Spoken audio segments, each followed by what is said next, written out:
پہلے اللہ سبحانہ و تعالیٰ کا شکر بجا لاتا ہوں، بے پایا درود و سلامتی ہو محمد مصطفیٰ صلی اللہ علیہ وسلم پر۔ جس موضوع پر میں آپ کے سامنے گفتگو کرنے جا رہا ہوں، خطبہ جمعہ پیش کرنے جا رہا ہوں، عنوان ہے عظمت صحابہ کے 10 وجوہات، صحابہ اکرام رضی اللہ تعالی عنہم اجمعین کے 10 اہم خصوصیتیں۔ صحابی کی جمع ہے صحابہ۔ صحابی کہتے ہیں من لقی النبی صلی اللہ علیہ وسلم مؤمنا ومات علیہ، کہ جو اللہ کے نبی صلی اللہ علیہ وسلم سے ملاقات کرے اس حالت میں کہ وہ ایمان والے تھے۔ ویسے نبی اکرم صلی اللہ علیہ وسلم سے ملاقات کرنے والوں میں ابو جہل بھی ہے، ابو لہب بھی ہے، لیکن ملاقات کس حالت میں کرے؟ ایمان کی حالت میں کرے۔ وَمَاتَ عَلَيْهِ، اور اسی حالت میں ان کا انتقال ہوا ہے۔ کچھ ایسے بھی تھے جنہوں نے کلمہ پڑھا لیکن وہ منافقین ہو گئے، ایمان کی حالت میں ان کا انتقال نہیں ہوا، وہ اپنا ایمان سنوار نہیں سکے، تو منافقوں کو صحابی نہیں کہا جائے گا، صحابہ نہیں کہا جائے گا۔ تو صحابی کا ڈیفینیشن یہ ہے من لقی النبی صلی اللہ علیہ وسلم مؤمنا، کہ جو کوئی نبی اکرم صلی اللہ علیہ وسلم سے ملاقات کرے ایمان کی حالت میں، ومات علیہ، اور اسی ایمان کی حالت میں انتقال ہوا ہو، تو نبی اکرم صلی اللہ علیہ وسلم کے ساتھ رہنے والے صحابہ اکرام، کمپینین کو صحابی اور صحابہ کہا جاتا ہے۔ وہ صحابہ اکرام کے بارے میں 10 خصوصیتیں آپ کے سامنے پیش کرنے کی میں سعادت حاصل کر رہا ہوں انشاءاللہ۔ وجہ کیا ہے؟ اس ٹاپک کو لینے کی وجہ کیا ہے؟ ہم جس مہینے میں ہیں اس کو محرم کا مہینہ کہا جاتا ہے۔ جیسے ہی محرم کا مہینہ آ جاتا ہے، لوگ کربلا کے واقعے کو بہانہ بنا کر، لوگ حضرت حسین رضی اللہ تعالی عنہ کی شہادت کے فضیلت کو بہانہ بنا کر صحابہ اکرام پر اٹیک کرتے۔ اہل سنت والجماعت جن صحابہ اکرام کے بارے میں بڑی عزت پیش کیا کرتے ہیں، کچھ لوگ کربلا کے واقعے کو بہانہ بنا کر صحابہ اکرام پر طعنہ دیتے ہیں، نعوذ باللہ، یہاں تک بھی عقیدہ رکھنے والے رکھ لیتے ہیں، اپنے آپ کو مسلمان کہتے ہیں، مسلمان ہونے کا دعویٰ کرتے ہیں، وہ کہتے ہیں کہ نعوذ باللہ نبی اکرم صلی اللہ علیہ وسلم کا جب انتقال ہوا تو صحابہ اکرام مرتد ہو گئے، نعوذ باللہ، اسلام چھوڑ دیا انہوں نے، سوائے چند کے، مقداد بن الاسود، سلمان الفارسی، اور حسن رضی اللہ تعالیٰ عنہ، حسین رضی اللہ تعالیٰ عنہ، علی رضی اللہ تعالیٰ عنہ، رضوان اللہ علیہم اجمعین، آل بیت، اور ان کے علاوہ باقی کے پورے صحابہ اکرام مرتد ہو گئے تھے، نعوذ باللہ۔ تو آئیے دیکھتے ہیں قرآن مجید پڑھ کر، کہ قرآن مجید پڑھتے ہیں تو اللہ تعالیٰ نے صحابہ کرام کے بارے میں کیا گواہی دی۔ اللہ تعالیٰ نے ان کے بارے میں کہا کہ اللہ ان سے راضی ہو گیا۔ جن سے اللہ راضی ہو گیا تو کیا راضی ہونے والا وہ عالم الغیب تھا کہ نہیں تھا؟ عالم الغیب ہے۔ اللہ سبحانہ و تعالیٰ علام الغیوب ہے، غیبوں کے جاننے والے ہیں۔ تو نبی اکرم صلی اللہ علیہ وسلم کو جس وقت پر قرآن مجید میں یہ بشارت سنائی گئی کہ اللہ سبحانہ و تعالیٰ یہ صحابہ کرام سے راضی ہے، تو اللہ سبحانہ و تعالیٰ جانتے ہیں کہ انتقال کے بعد یہ صحابہ کرام اسلام پر رہیں گے یا نہیں رہیں گے، تو اللہ تعالیٰ کو تو معلوم ہے۔ جب اللہ سبحانہ و تعالیٰ کو معلوم ہے تو پھر اس اللہ سبحانہ و تعالیٰ نے اعلان کر دیا کہ یہ صحابہ کرام کے بارے میں اللہ نے مغفرت کا اعلان کیا، رضامندی کا اعلان کیا، لیکن ہم بعد میں آنے والے کہتے ہیں نہیں ہو سکتا ہے کہ ان کے ایمان میں کچھ خلل تھا، نعوذ باللہ، ہمیں کیسے کہہ سکتے ہیں؟ تو یہ 10 خصوصیتیں جاننے سے ہم اس بات کا جواب دے سکتے ہیں کہ 10 خصوصیتیں رکھنے والوں کے بارے میں بدگمانی کرنا اچھی چیز نہیں ہے۔ اس میں ہمارے ایمان کے تباہ ہونے کا اندیشہ ہے، ہمارے اپنے ایمان کے تباہ ہونے کا اندیشہ ہے۔ اور میری زندگی کے لیے اس میں کیا سبق رکھا ہوا ہے؟ اس ٹاپک کے اندر انشاءاللہ اس پر گفتگو کروں گا میں. پہلا سبق، اگر ہم 10 سبق آپ کے سامنے رکھنا چاہیں گے، ایمان صحابہ پہلا سبق. دوسرا سبق ہے منہج صحابہ. تیسری خصوصیت، پہلی خصوصیت ہے ایمان صحابہ، دوسری خصوصیت ہے منہج صحابہ، تیسری خصوصیت ہے صداقت صحابہ، چوتھی خصوصیت ہے فلاح صحابہ، پانچویں خصوصیت ہے خیریت صحابہ، چھٹویں خصوصیت ہے رشد صحابہ، ساتویں خصوصیت ہے مغفرت صحابہ، آٹھویں خصوصیت ہے رضائے صحابہ، اور 9ویں خصوصیت ہے عدالت صحابہ، اور 10ویں خصوصیت ہے صحبت صحابہ. یہ 10 خصوصیتیں، اس پر انشاءاللہ آپ کے سامنے گفتگو کریں گے انشاءاللہ. پہلی چیز ہے ایمان صحابہ. اللہ تعالیٰ نے صحابہ کرام کے ایمان کو کتنا بلند درجہ عطا کیا، اس سے اندازہ لگائیے کہ اگر دنیا والے صحابہ کے طریقے پر ایمان لائیں گے تو دنیا والوں کو نجات ملے گی، ورنہ نہیں. اللہ تعالیٰ صحابہ کرام کے ایمان کو اتنا اونچا درجہ دے رہے ہیں کہ جو صحابہ کے جیسے ایمان لائے گا اس کو نجات ہے، ورنہ نہیں ہے. سورہ بقرہ سورہ نمبر 2 آیت نمبر 137، فَإِنْ آمَنُوا بِمِثْلِ مَا آمَنْتُمْ بِهِ فَقَدِ اهْتَدَوْا وَإِنْ تَوَلَّوْا فَإِنَّمَا هُمْ فِي شِقَاقٍ فَسَيَكْفِيكَهُمُ اللَّهُ وَهُوَ السَّمِيعُ الْعَلِيمُ. اگر دنیا والے، اے صحابہ، اے نبی صلی اللہ علیہ وسلم، اے صحابہ اکرام، قرآن مجید نازل ہوتے وقت پر تم سے مراد یہاں پر کون ہے؟ نبی صلی اللہ علیہ وسلم اور صحابہ اکرام. قرآن مجید نازل ہوتے وقت پر اللہ تعالیٰ کہہ رہے ہیں کہ اگر یہ لوگ، اے نبی صلی اللہ علیہ وسلم، اے صحابہ رضی اللہ تعالیٰ عنہم اجمعین، اگر یہ لوگ آپ لوگوں کی طرح ایمان لائیں گے تب تو ہدایت پر ہے، تب تو ان کو نجات ہے، تب تو یہ سیدھے راستے پر ہے. اگر نبی اور صحابہ کے ایمان کی طرح ایمان نہیں لائیں گے تو یہ لوگ ٹکڑوں میں بٹ جائیں گے، فرقوں میں بٹ جائیں گے. دیکھا آپ نے صحابہ کے ایمان کو کتنا اونچا مرتبہ عطا کیا. یہ ہے خصوصیت صحابہ اکرام. دوسری خصوصیت منہج صحابہ، نہ صرف عقیدے میں بلکہ زندگی کے ہر شعبے میں، عبادات، معاملات، اخلاقیات، بزنس، تجارت، اور آپ کہیں پر کچھ سروس دے رہے ہوں، زندگی کے ہر شعبے میں منہج صحابہ کرام کے طریقے کے مطابق اپنی زندگی گزارنا چاہیے. Way of life, system of life گزارنے کا طریقہ، سٹائل.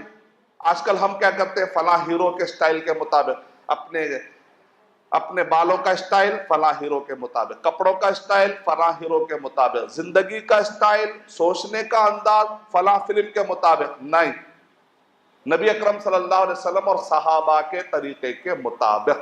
اللہ تعالیٰ قرآن مجید میں ارشاد فرما رہے ہیں صراط الذین انعمت علیہم، ان لوگوں کا راستہ جن پر تیرا انعام نازل ہوا. وہ کون ہیں؟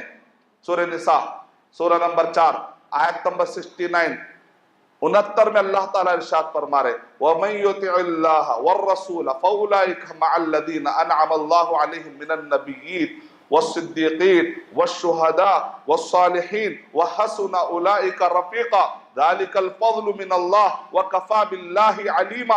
اللہ تعالیٰ کہہ رہے نبیوں کے بعد اللہ تعالیٰ کس کا ذکر کر رہے؟ صدیقین کا، شہداء کا، صالحین کا. یہ صحابہ کرام کے نیک لوگوں کے تذکرے ہو رہے. کہا کہ جو ان لوگوں کے راستے پر چلے گا وہ کامیاب ہوگا. اس کا مطلب کیا نکلا؟ زندگی گزارنے کا سٹائل، وے آف لائف، ہمارے زندگی کا سسٹم کیسا ہونا چاہیے؟ نبی صلی اللہ علیہ وسلم اور صحابہ کے طریقے کے مطابق. دیکھا آپ نے صحابہ کے زندگی گزارنے کے طریقے کو اللہ تعالیٰ کتنا پسند کر رہے ہیں. یہ ہے دوسری خصوصیت. تیسری خصوصیت صداقت صحابہ. بڑے سچے تھے. صداقت مانے سچائی. صحابہ دل کے اتنے سچے تھے، اتنے کھرے تھے، اندر سے کہیں پر بھی کھوٹ نہیں تھا. اسلام کے مسئلے کو لے کر دین کے راہ میں قربانیاں دینا ہے تو اندر سے کہیں کھوٹ نہیں ہے. کبھی ہوتا ہے نا، مال لگانا، زکوٰۃ نکالنا مشکل، روزہ رکھنے کے لیے مشکلات ہو رہی، نماز پڑھنے کے لیے اندر سے سستی آ رہی، مطلب کیا ہے؟ کچھ کھوٹ ہے اندر. اگر اندر کھوٹ ہو تو نماز پڑھنا بھاری لگتا ہے، روزہ رکھنا بھاری لگتا ہے، زکوٰۃ دینا بھاری لگتا ہے، حج فرض ہو جاتا ہے، حج کو جانا بھاری لگتا ہے، نیکیوں کے کاموں میں آگے بڑھنا بھاری لگتا ہے، دینداری کو، دینی تعلیم حاصل کرنا، یہ سب چیزوں میں آدمی دور دور کب ہو جاتا ہے؟ جب اندر سے کمزور ہوتا ہے. لیکن صحابہ کرام ایسے نہیں تھے، ہمیشہ اپنے ہتھیلیوں پر اپنی جان ہتھیلی پر لے کر اللہ اور اس کے رسول صلی اللہ علیہ وسلم کے مدد کے لیے تیار رہتے تھے، مدد کے لیے تیار رہتے تھے. اللہ تعالیٰ قرآن مجید میں گواہی دے رہے ہیں ان کے دلوں کی.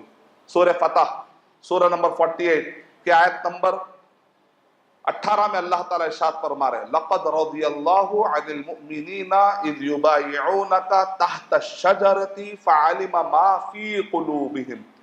اللہ ان کے دلوں کو جانتا ہے، اسی لیے اللہ گواہی دے رہا ہے کہ اللہ ان سے راضی. اللہ اکبر، کتنی بڑی بات ہے. ہمارے بارے میں ایسی کوئی گواہی نہیں ہے، لیکن ہم نعوذ باللہ صحابہ کے بارے میں غلط بولتے، جن کے بارے میں اللہ گواہی دے رہا ہے ان کے بارے میں غلط بولتے ہیں.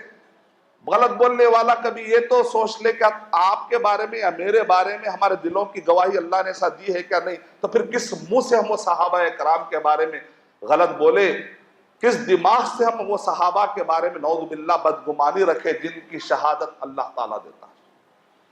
کیا فَعَلِمَ مَا فِي قُلُوبِهِمْ فَأَنزَلَ السَّكِينَةَ عَلَيْهِمْ وَأَثَابَهُمْ فَتْحًا قَرِيبًا. اللہ سبحانہ و تعالیٰ کہہ رہے ہیں کہ ان کے دلوں کو ہم نے جانچ لیا ہے، اس لیے راضی ہو گیا اللہ تعالیٰ. اور سورہ حشر، سورہ نمبر 59 کے آیت نمبر 8 اور 9 پڑھی، اس کے اندر کیا بتایا گیا؟ صحابہ کے دلوں کی سچائی کی گواہی.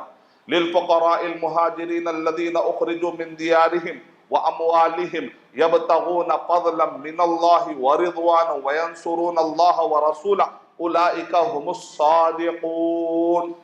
اللہ تعالیٰ کہہ رہے ہیں یہ کیسے مہاجرین جانتے ہیں؟ مہاجر ہجرت کا معنی ہے اپنے آرام دہ زندگی اور آرام دہ شہر کو چھوڑ کر ایک ایسے شہر میں چلا جاتا ہے، ایک ایسی جگہ پر چلا جاتا ہے، یعنی کہ غیر یقینی والی زندگی کو قبول کرنے کے لیے تیار ہو جاتا ہے.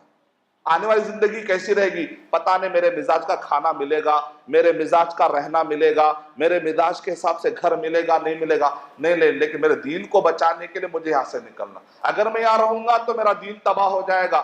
اپنے دین کو بچانے کے لیے وہ اپنے آرام دہ گھر سے نکل جاتا ہے اور قبول کر لیتا ہے ایک ایسی زندگی کو جس کے بارے میں اسے کوئی یقین نہیں ہوتا ہے، اسے بس یقین ہوتا ہے اللہ تعالیٰ پر. اس کو کہتے ہیں ہجرت.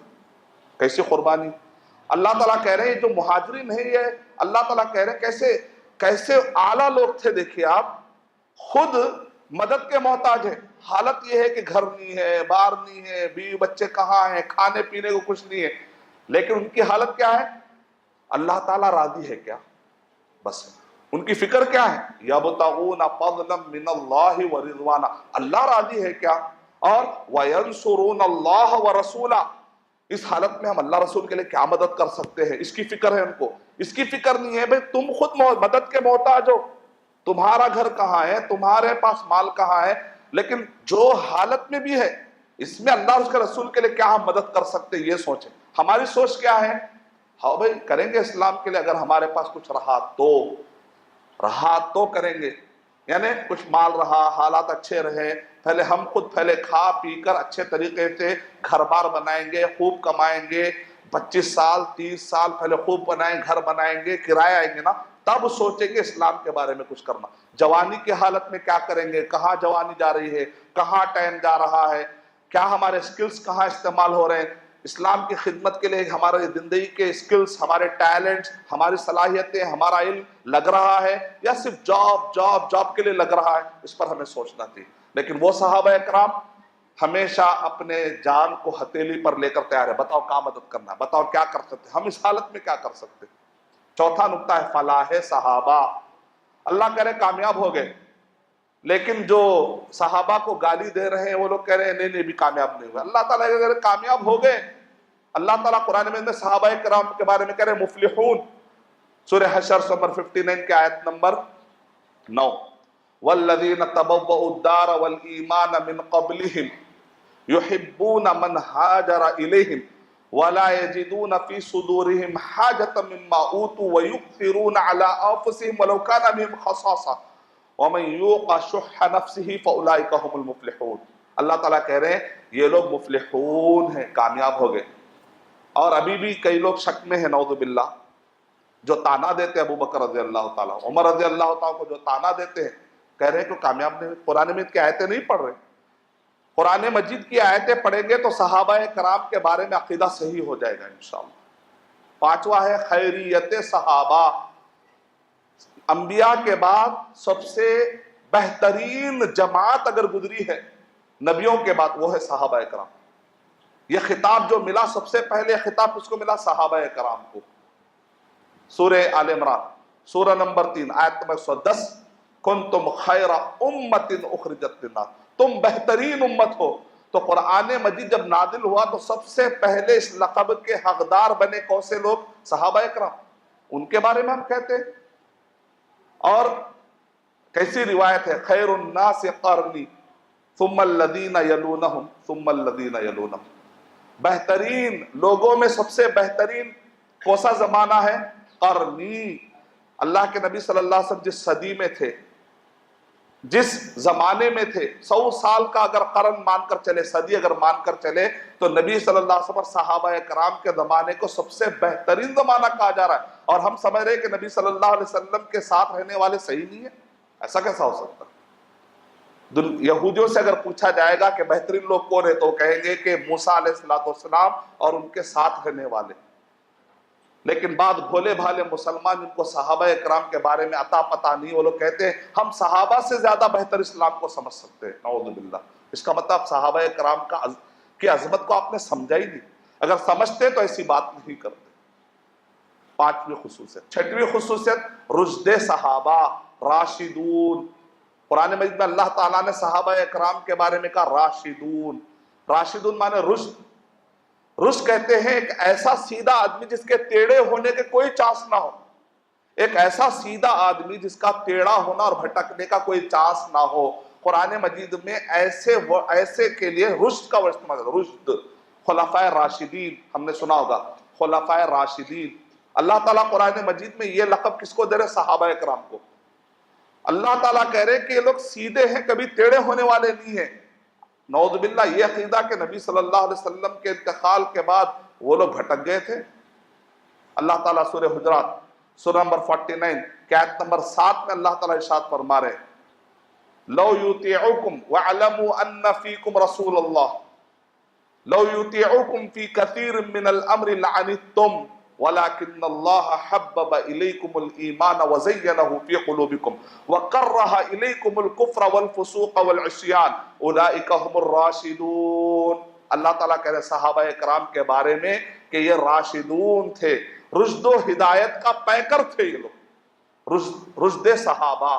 یہ ہے چھٹویں خصوصیت۔ ساتویں خصوصیت ہے مغفرت صحابہ۔ اللہ تعالیٰ نے قرآن مجید میں صحابہ کرام کے مغفرت کا اعلان کر دیا۔ ہمارے مغفرت کا اعلان ہوا نہیں ہوا، لیکن صحابہ کرام کی مغفرت کا اعلان ہوا۔ سورہ فتح سورہ نمبر 48 کی آخری آیت اللہ تعالیٰ ارشاد فرما رہے ہیں، محمد الرسول اللہ والذین معہ اشداء علی الکفار بینہم تراہم رکعا سجدا یبتغون فضلا من اللہ ورضوانا سیماہم فی وجوہہم من اثر السجود ذالک مثلہم فی التوراۃ ومثلہم فی الانجیل کزرع اخرج شطأہ فآذرہ فاستغلظ فاستوى على سوقه يعجب الضراع ليغيظ بهم الكفار وعد الله الذين آمنوا وعملوا الصالحات منهم مغفرة وأجرا عظيما۔ اللہ تعالیٰ کہہ رہے ہیں کہ اللہ تعالیٰ نے صحابہ کرام کے مغفرت کا اعلان کر دیا۔ کتنا اونچا مقام، دنیا میں مغفرت کا اعلان ہو جائے، کتنا ایک جماعت، ایک ایسی جماعت گزری ہے اس زمین پر کہ وہ پوری کی پوری جماعت کو اللہ تعالیٰ کہہ رہے ہیں کہ ہم نے ان کے مغفرت کا اعلان کر دیا۔ کیسی زندگی انہوں نے گزاری ہوگی، مغفرت صحابہ۔ یہ ساتویں خصوصیت ہے۔ آٹھویں خصوصیت رضائے صحابہ۔ اللہ تعالیٰ قرآن مجید میں 4 مقامات پر صحابہ کرام کے بارے میں کہہ رہے ہیں کہ اللہ ان سے راضی ہے، 4 مقامات پر۔ سورہ مائدہ نمبر 5 کی آیت نمبر 119 میں، سورہ توبہ سورہ نمبر 9 کی آیت نمبر 100 میں، سورہ مجادلہ سورہ نمبر 58 کے آیت نمبر 22 میں، سورہ بینہ سورہ نمبر 98 کی آیت نمبر 7، 8، 9 آخری کی جو آیتیں، کیا کہہ رہا اللہ تعالیٰ؟ والسابقون الاولون من المہاجرین والانصار والذین اتبعوهم بإحسان رضی اللہ عنہم ورضوا عنہ وأعد لهم جنات تجری تحتها الانہار خالدین فیہا ابدا۔ اللہ تعالیٰ کہہ رہے ہیں کہ اللہ تعالیٰ ان سے راضی ہے اور وہ اللہ سے راضی ہے۔ سورہ بینہ کے اندر اللہ تعالیٰ ارشاد فرما رہے ہیں ان الذین آمنوا وعملوا الصالحات اولئک هم خیر البریہ جزاؤہم عند ربہم جنات عدن تجری من تحتها الانہار خالدین فیہا ابدا رضی اللہ عنہم ورضوا عنہ ذالک لمن خشی ربہ۔ اللہ تعالیٰ کہہ رہے ہیں کہ اللہ ان سے راضی ہے، وہ اللہ سے راضی ہے۔ اس لیے ہم کیا کہتے ہیں، صحابی کا نام آیا تو ہم کہتے ہیں ابو بکر صدیق رضی اللہ عنہ، عمر بن الخطاب رضی اللہ عنہ، عثمان غنی رضی اللہ عنہ، علی رضی اللہ عنہ۔ صحابہ اکرام کے بارے میں کہتے ہیں رضی اللہ عنہم اجمعین، ایک ہو تو عنہ کہتے ہیں، اگر بہت زیادہ ہو تو عنہم کہتے ہیں۔ کیوں؟ کیونکہ اللہ تعالیٰ نے لقب دیا، جن سے اللہ راضی ہے ہم ان سے راضی نہیں ہوں گے کیا؟ اور نویں خصوصیت ہے عدالت صحابہ۔ صحابہ سچے تھے، اخلاق کے سچے، یہاں تک کہ ایسے کام بھی نہیں کرتے تھے جس سے کہ مروت یعنی کہ جنرل جو لوگ کچھ اخلاق بنا لیتے ہیں سوسائٹی کے اندر، اس کا بھی خیال رکھتے تھے۔ ایسے جائز چیزیں لیکن معاشرے میں اس کو برا سمجھا جاتا ہے، لیکن معاشرے تو احتیاطاً اس سے بھی دور ہے تاکہ لوگوں کی تہمت نہ لگے۔ عدالت صحابہ، عدالت اللہ تعالیٰ قرآن مجید دے رہا، عدل و انصاف کے پیکر، جہاں جاتے تھے ایسا عدل و انصاف قائم کرتے کہ لوگ کلمہ پڑھتے چلے جاتے۔ یہ ہے صحابہ اکرام کے بارے میں۔ سورہ بقرہ سورہ نمبر 2 کے آیت نمبر 143 میں اللہ تعالیٰ ارشاد فرما رہے وَكَذَلِكَ جَعَلْنَاكُمْ أُمَّةً وَسَطًا لِتَكُونُوا شُهَدَاءَ عَلَى النَّاسِ وَيَكُونَ الرَّسُولُ عَلَيْكُمْ شَهِيدًا۔ اگر کہیں پر ظلم ہوتا تو صحابہ اکرام انصاف قائم کرتے تھے۔ یہی وجہ ہے کہ جہاں جاتے تھے وہاں کے عوام ان کو مان لیتے تھی اور وہاں کے حکمران پلٹ جاتے تھے، ملک پلٹ جاتے تھے۔ اللہ تعالیٰ اسی خصوصیت ہمارے اندر بھی عطا کرے، ہم کو دیکھ کر لوگ اسلام سے دور نہ ہو بلکہ ہمارے اخلاق سے لوگ اسلام سے قریب ہوں۔ آج ہمارے اخلاق ایسے ہیں کہ ہم کو دیکھ کر لوگ اسلام سے دور ہو رہے ہیں۔ اللہ تعالیٰ ہم کو عمدہ بنا دے، اللہ ہم کو بہترین بنا دے۔ یہاں تک صحابہ کرام کے انصاف اور ان کے شہادت کی گواہی اللہ تعالیٰ نے دی کہ قرآن مجید میں اللہ تعالیٰ ارشاد فرما رہے ہیں، صحیح بخاری میں امام بخاری رحمۃ اللہ علیہ نے تفسیر میں بھی اس کی تفسیر نقل فرمائی ہے اس آیت کی کہ قیامت کے دن نوح علیہ السلام کی قوم کہے گی کہ ہم کو کوئی ڈرانے والا نہیں آیا، ہم کو کوئی سمجھانے والا نہیں آیا۔ نوح علیہ السلام کہیں گے کہ میں نے تو ان کو سمجھایا تھا، اللہ تعالیٰ کے پاس مخاصمہ ہو رہا ہے، وہ کہہ رہے ہیں کہ ہم کو سمجھائے نہیں۔ نوح علیہ السلام کہہ رہے ہیں کہ میں نے تو سمجھایا تھا ان کو۔ اب اللہ سبحانہ و تعالیٰ ایسے وقت پر امت محمدیہ کو پوچھیں گے کہ کوئی ہے کیا تمہارا کوئی گواہی دینے والا؟ اے نوح، کوئی ہے کیا تمہیں گواہی دینے والا؟ یہ قوم تو تمہیں جھٹلا رہی ہے، یہ قوم تو جھٹلا رہی ہے۔ تو ایسے وقت پر صحابہ اکرام کہیں گے نہیں نوح علیہ السلام نے ان تک اسلام پہنچایا تھا، یہ لوگ جھوٹ بول رہے ہیں۔ تو اس وقت پر سوال اٹھے گا کہ تم کو کیسے معلوم؟ اے صحابہ اکرام آپ کو کیسے معلوم؟ آپ تو نوح علیہ السلام کے زمانے میں نہیں تھے۔ تو صحابہ اکرام کہیں گے کہ ہم کو نبی اکرم صلی اللہ علیہ وسلم نے بتلایا تھا کہ نبیوں نے اپنا حق ادا کر دیا، اپنی قوم کی طرف انہوں نے دعوت دے دی۔ نبی اکرم صلی اللہ علیہ وسلم کی خبر کی بنیاد پر صحابہ اکرام قیامت میں نوح علیہ السلام کے خلاف جو قوم ٹھہرے گی ان کے خلاف گواہی دے گی۔ وَكَذَلِكَ جَعَلْنَاكُمْ أُمَّةً وَسَطًا لِتَكُونُوا شُهَدَاءَ عَلَى النَّاسِ۔ 10واں نقطہ ہے صحبت صحابہ۔ یہ ایک ایسی چیز ہے کہ بعد والے لوگ لا دے سکتے۔ مقداد بن الاسود رضی اللہ تعالیٰ کے پاس ایک شخص آیا، آ کر کہنے لگا آپ کی ان آنکھوں نے محمد صلی اللہ علیہ وسلم کو دیکھا ہے کیا؟ تو انہوں نے کہا ہاں میری ان آنکھوں نے محمد صلی اللہ علیہ وسلم کو دیکھا ہے۔ کہا کہ جی میں آتا ہے کہ میں آپ کے آنکھوں کو چوم لوں، جی میں آتا ہے کہ آپ کے ہاتھ جو نبی اکرم صلی اللہ علیہ وسلم کو لگے ہیں نا، میں ان ہاتھوں کو پکڑ لوں۔ میں احترام کرنا چاہتا ہوں. تو مقداد بن الاسود رضی اللہ تعالیٰ عنہ بات سن رہے تھے، اور وہ شخص جذبے میں، وہ تابعی ہیں، نبی اکرم صلی اللہ علیہ وسلم سے ملاقات نہیں ہوئی، اور وہ جذبے میں آ کر کہہ رہا ہے اگر میں آپ کے زمانے میں ہوتا تو اللہ کے نبی صلی اللہ علیہ وسلم کی خدمت ایسے کرتا، ایسے کرتا، ایسے کرتا. مقداد بن الاسود رضی اللہ تعالیٰ عنہ نے کہا ذرا رک جاؤ، ذرا رک جاؤ، بعد میں آ کر بڑے بڑے باتیں مت کرو. جن کو اللہ نے چن لینا تھا چن لیا. صحابہ کرام میں ایسی ایسی خصوصیتیں تھیں نا، ان خصوصیتوں کے جتنے افراد تھے اللہ تعالیٰ نے صحابہ کے زمانے میں رکھ دیے، اور اللہ تعالیٰ نے ان کو چن لیا. اگر تم اس زمانے میں ہوتے تو اس زمانے میں منافقین بھی تھے جو تکلیفوں کو برداشت نہیں کر پائے، جو قربانی دے نہیں پائے، جو مصیبتوں کو برداشت نہیں کر سکے. اگر تم اس زمانے میں ہوتے تو فتنے میں مبتلا ہو کر شاید کہ بھٹک بھی سکتے تھے. اللہ کا شکر ادا کرو کہ تم اس زمانے میں نہیں. اگر تم اس زمانے میں ہوتے اور غلط چلے جاتے تو ڈینجر بات ہے نا. تو صحابہ کرام کا مقام پا لینا کوئی ایسی بات نہیں ہے کہ کوئی آدمی شوق کی بنیاد پر کہہ دے. توفیق کی بات ہے کہ اللہ چن لیتا ہے. کون چنتا ہے؟ اللہ سبحانہ و تعالیٰ چن لیتا ہے. دیکھا آپ نے کیا بڑی بات، صحبت صحابہ. اسی لیے نبی اکرم صلی اللہ علیہ وسلم نے کیا ارشاد فرمایا، صحیح بخاری کی حدیث نمبر 3673 میں، لا تسبوا اصحابی، لا تسبوا اصحابی، میرے صحابہ کو گالی مت دو، میرے صحابہ کو گالی مت دو. فوالذی نفسی بیدہ، اس ذات کے ہاتھ میں جس کے ہاتھ میں میری جان ہے، قسم ہے اس ذات کی جس کے ہاتھ میں میری جان ہے، لو انفق احدکم مثل احد ذهبا ما ادرک مد احدہم ولا نصیفہ. اگر تم میں سے کوئی آدمی سونا اتنا اللہ کی راہ میں خیرات کرے کہ وہ احد پہاڑ کے برابر، احد پہاڑ جانتے ہیں کتنا؟ 7 کلومیٹر، 7 کلومیٹر، 7 کلومیٹر کا لمبا پہاڑ ہے. اتنا بڑا پہاڑ اگر کوئی سونے کا خیرات کر دے، تب بھی صحابہ کرام نے جو اللہ کی راہ میں جو تکلیف رکھتے ہوئے بھی انہوں نے جو ایک مد یا اس کا آدھا جو انہوں نے اللہ کی راہ میں لگایا، اس کا مقابلہ تم نہیں کر سکتے.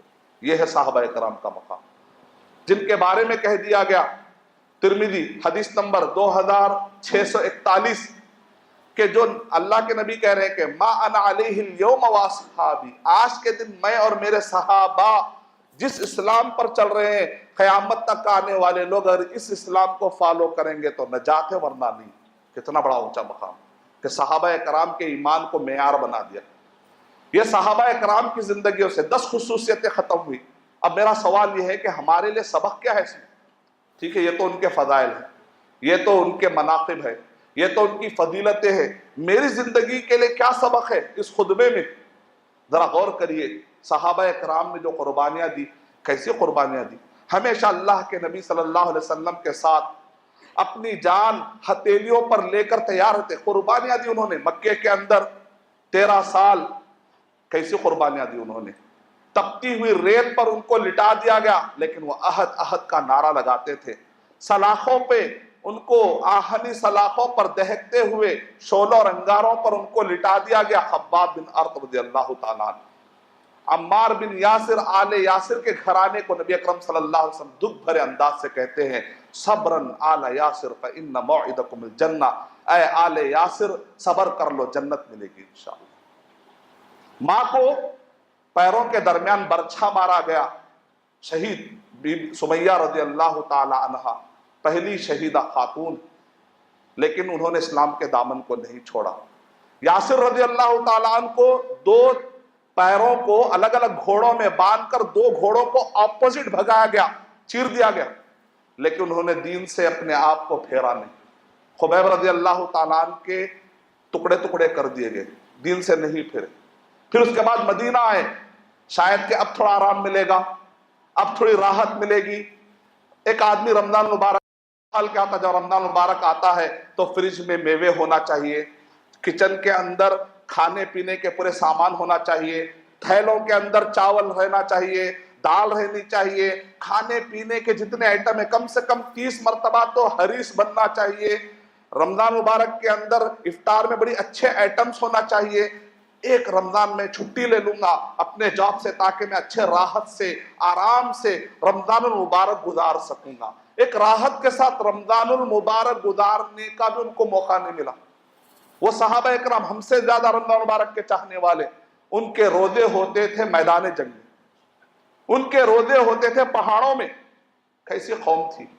پہلا رمضان آیا تو پہلے رمضان میں سیف البحر کی جنگ، دوسرا رمضان آیا جنگ بدر برپا ہو گئی، تیسرا جب رمضان آیا تو جنگ احد شوال میں آنے والی ہے. ایک چھوٹا پروگرام ہونے والا ہے تو ہم مہینے چھوٹا بڑا پروگرام کرنا چاہ رہے ہیں ہم اسٹیٹ لیول پر یا انڈیا لیول پر، تو 4 مہینے 5 مہینے سے اس کی تیاری ہوتی ہے.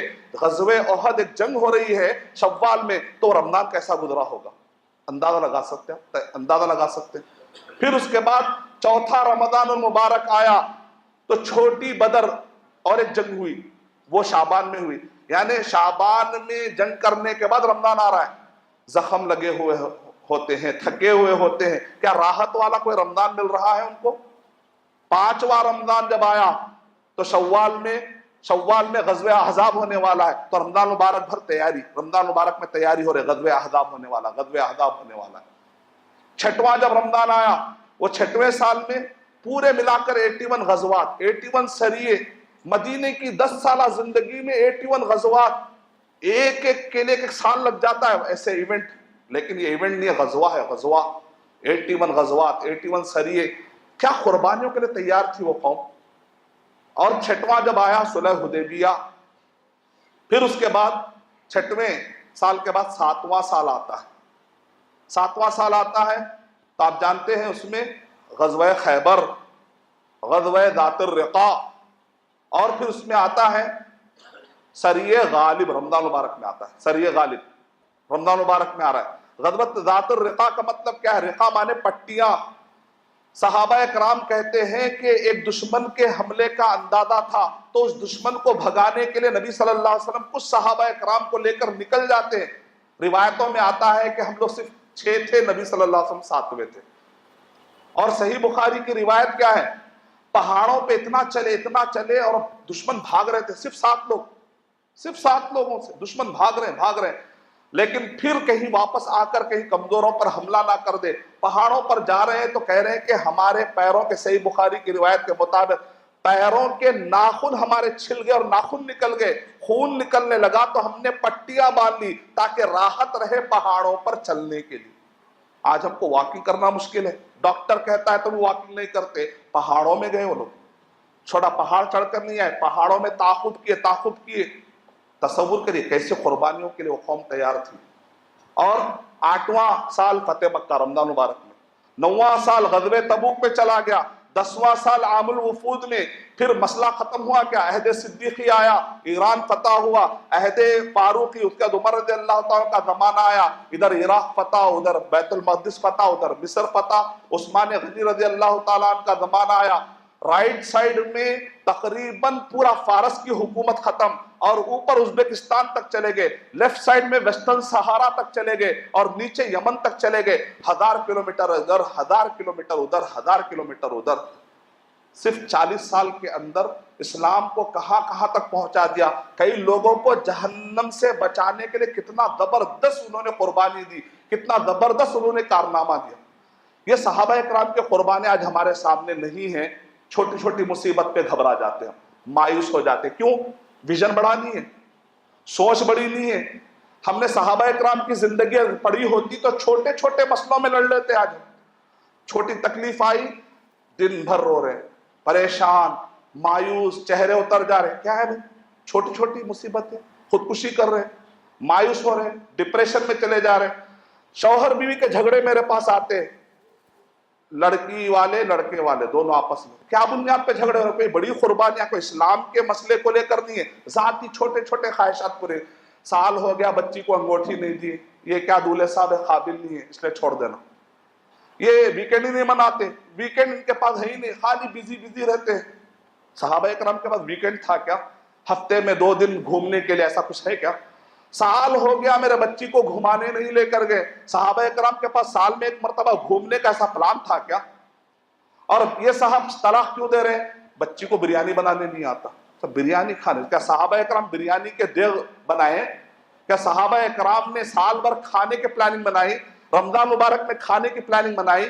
یہ کیا بنیاد ہے جس کی بنیاد پر رشتے توڑے جا رہے ہیں؟ یہ کون سی بنیاد ہے جس کی وجہ سے بھائی بھائی کا رشتہ ٹوٹ رہا ہے، شوہر بیوی کا رشتہ ٹوٹ رہا ہے؟ یہ وہ کون سی اسلامی بنیاد ہے جس کی وجہ سے آج ہمارے آپس میں غصے سے ہم نہیں مل رہے؟ مجھے فلاں وقت پر رخا نہیں دیا گیا، مجھے عزت سے مجلس میں نہیں بٹھایا گیا، مجھے اسٹیج پر نہیں بٹھایا گیا، مجھے عزت برابر نہیں دی گئی، مجھے گھورا گیا، مجھے برابر وہاں پر مقام و مرتبہ نہیں ملا، مجھے عہدہ نہیں ملا۔ کیا اگر صحابہ کرام کو پتا چل جائے کہ جو لوگ خواب دیکھ رہے ہیں ہمارے ساتھ جنت میں بیٹھنے کا، ان کی سوچ اتنی چھوٹی ہے، اور یہ بڑے بڑے سوچ والے عمدہ کارنامے والوں کے ساتھ بیٹھنے کی خواہش ہے ہمیں؟ بہرحال ہمیں سبق لینا ہے، اپنے ویژن کو بڑا کرنا ہے، اپنے آپ کو قربانیوں کے لیے تیار رکھنا ہے، قربانی دینا ہے اسلام کے لیے۔ نماز کے لیے قربانی دینے کے لیے تیار نہیں، روزے کے لیے نہیں، زکوٰۃ کے لیے نہیں، تعلیم حاصل کرنے کے لیے صبر سے ایک دو کتابیں بیٹھ کر عالم کے پاس بیٹھنے کے لیے قربانی، کوئی پلان ہی نہیں ہے۔ ہمیں ضرورت اس بات کی ہے کہ صحابہ کرام کی زندگی کو پڑھیں اور اپنی زندگیوں کو ڈھالنے کی اللہ تعالیٰ ہمیں توفیق عطا فرمائے۔ میں اللہ تعالیٰ سے دعا کرتا ہوں کہ اللہ سبحانہ و تعالیٰ مجھے اور آپ سب کو بہترین نبی صلی اللہ علیہ وسلم اور صحابہ کرام کو فالو کرنے والا بنائے۔ آمین وآخر دعوانا الحمدللہ۔